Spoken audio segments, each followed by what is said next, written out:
and a bottle of alcohol from the liquor store, which I probably, in all honesty, could have just got at Meijer, but I didn't want to look suspicious buying a bottle of Tylenol and a bottle of alcohol. So I went to the liquor store and got some nasty shit that I barely touched.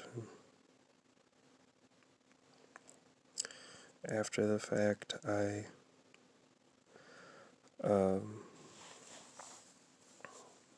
just sat in my car and said goodbyes to people that I talked to, and listened to Ghost by Bad Flower, just on a loop, and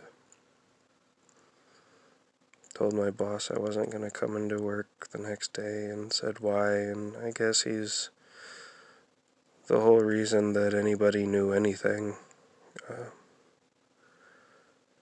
But me and Joe were the only ones that really knew what went on that day. I just was pretty committed to doing what I was doing. I just kept swallowing Tylenol like candy, and I think in the end I took somewhere between 80 and 90 Tylenol PMs. And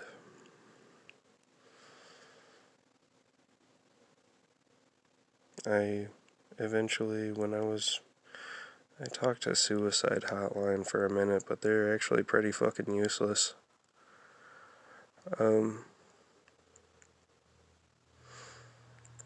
I walked across the field in front of your guys' apartment, and beyond that tree line across the field into the forest, and there's a river back there, and there was a branch down, and for a fat guy I actually have pretty sick balance, and I just walked across it, and that was the end of that. And further, there's a path behind the dog park that goes all the way to the police apartment. I was sitting on a picnic table by that path. People would pass me. I'd wave like nothing was happening. But Joe, I guess, wanted to see me.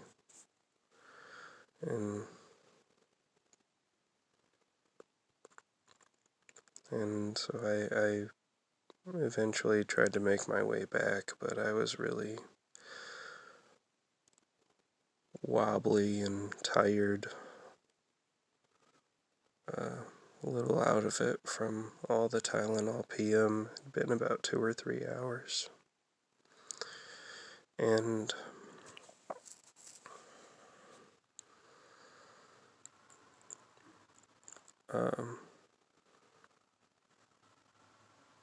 I made my way back because he wanted to see me, and he was driving a 30-minute drive to come and see me one last time, and I kind of fell into the river because I couldn't walk across the branch again after all the Tylenol PM.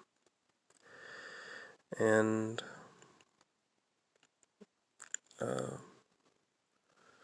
well, needless to say, I was wet, and I was kind of cold, so I wanted to go back to the apartment and get a shower.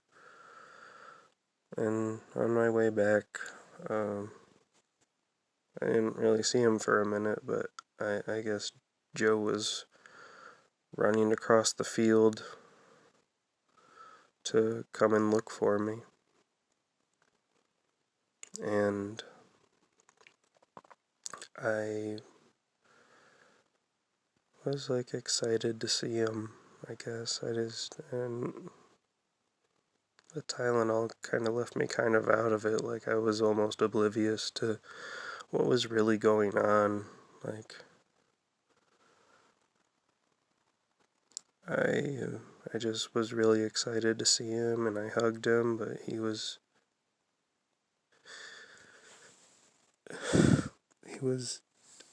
distraught and in tears, and just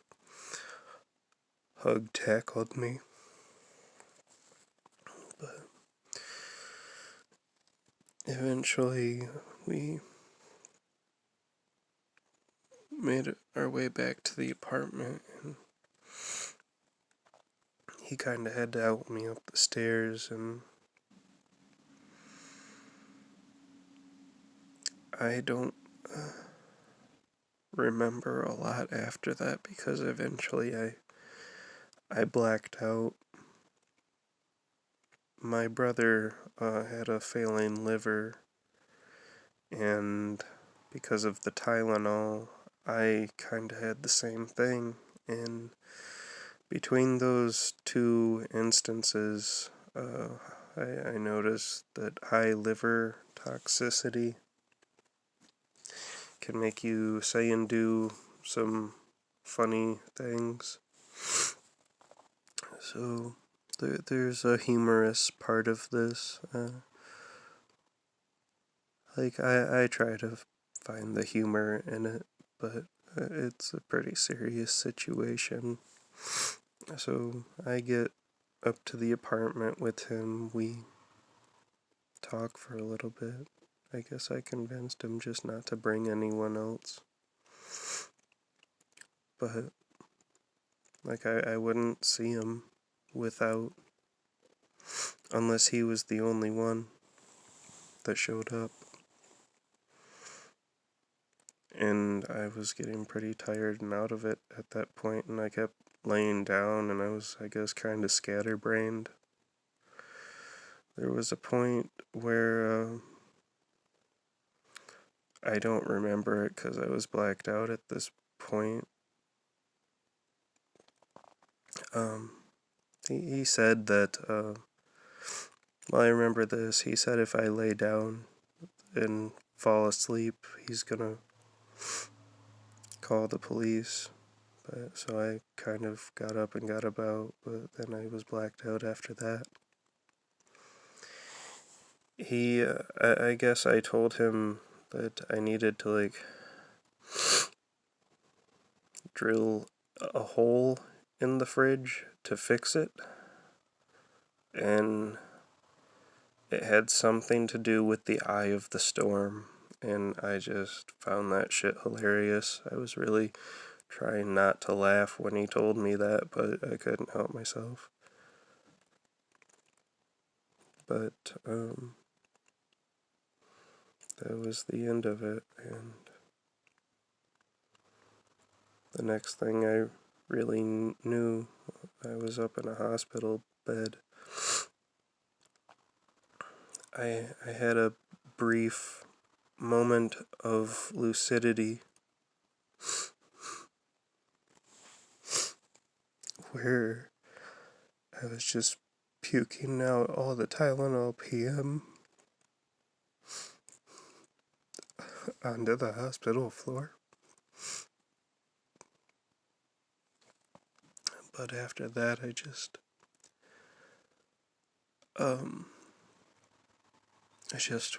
woke up on the hospital, and my skin was yellow from the liver toxicity. I didn't really dream that it wouldn't work. That was probably the hardest thing about it, is that I had to